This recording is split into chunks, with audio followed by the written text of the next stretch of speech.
The Knowledge Library. Daily Current Affairs. News Headlines 14 December 2023.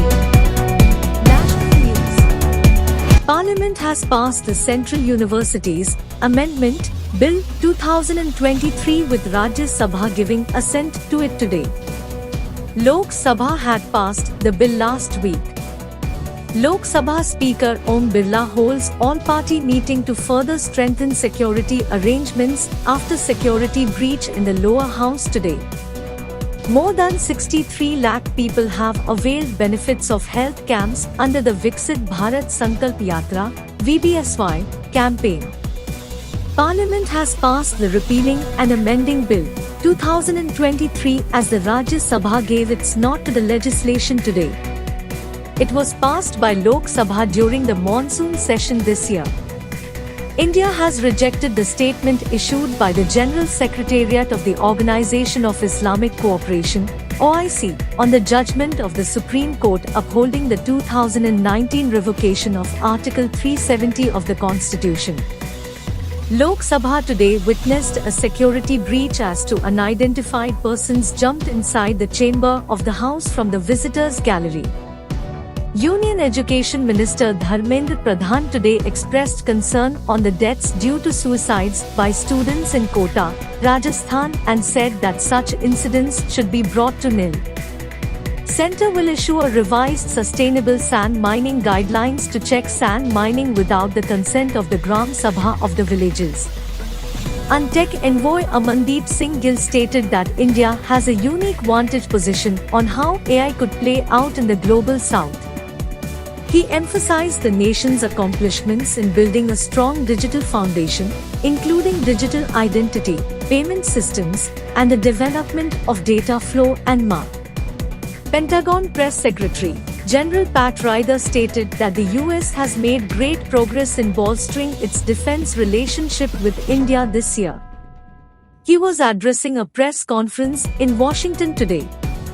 The Central Goods and Services Tax, Second Amendment, Bill 2023 was today introduced in the Lok Sabha. India's industrial production growth rose to a 16-month high of 11.7% in October against a contraction of 4.1% in the same period last year. State News. State News. In Khelo India Para Games, Haryana has maintained the lead in medals tally with 69 medals including 25 gold and 31 silver.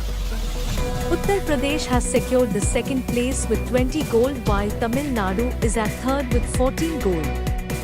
In Telangana, two-time Congress MLA from Vikarabad and former Minister Gaddam Prasad Kumar has been elected unopposed as Speaker of the Assembly. In Chhattisgarh, senior tribal leader Vishnu Deo Sai took the oath as the Chief Minister of the state today. Governor Vishwabhushan Harichandan administered the oath of office and secrecy in a ceremony held at the Science College ground in Raipur. In West Bengal, the income tax raid at different places of Asansol Burnpur of Paschim Bardhaman district of the state is continuing. In Haryana, the State Development and Panchayats Minister Devender Singh Babli said that 3,145 crore rupees will be released to Panchayati Raj institutions (PRIs) in 2023-24. The Government of India and the Asian Development Bank (ADB) have signed a loan agreement of $200 million to improve the quality, efficiency, and reliability of power supply in the state of Uttarakhand. Health Minister Mansukh Mandavia has said that the key to India's development lies in its healthcare sector. Union Home Secretary Ajay Kumar Bhalla, Delhi Police Commissioner Sanjay Arora, CRPF DG Anish Dayal Singh and others visited Parliament House following the security breach incident in Lok Sabha today. International News.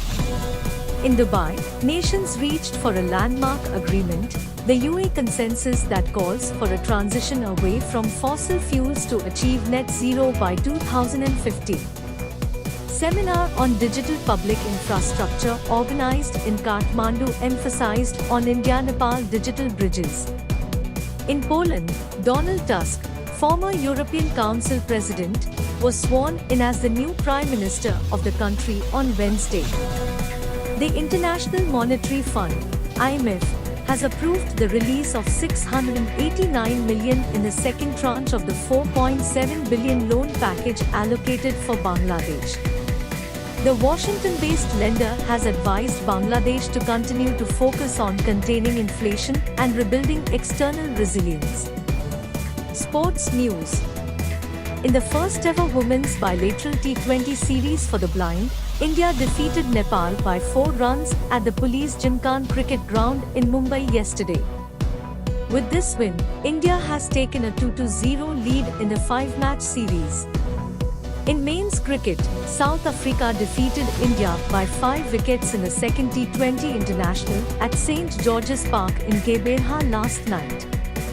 Chasing the revised target of 152 runs, the hosts comfortably scored 154 for 5 wickets in 13.5 overs. India entered the semi-finals of the FIH Hockey Men's Junior World Cup 2023 with a 4-3 win over the Netherlands in a thrilling quarter-finals match in Kuala Lumpur, Malaysia yesterday. Thank you and have a nice day. Like, share and subscribe our channel.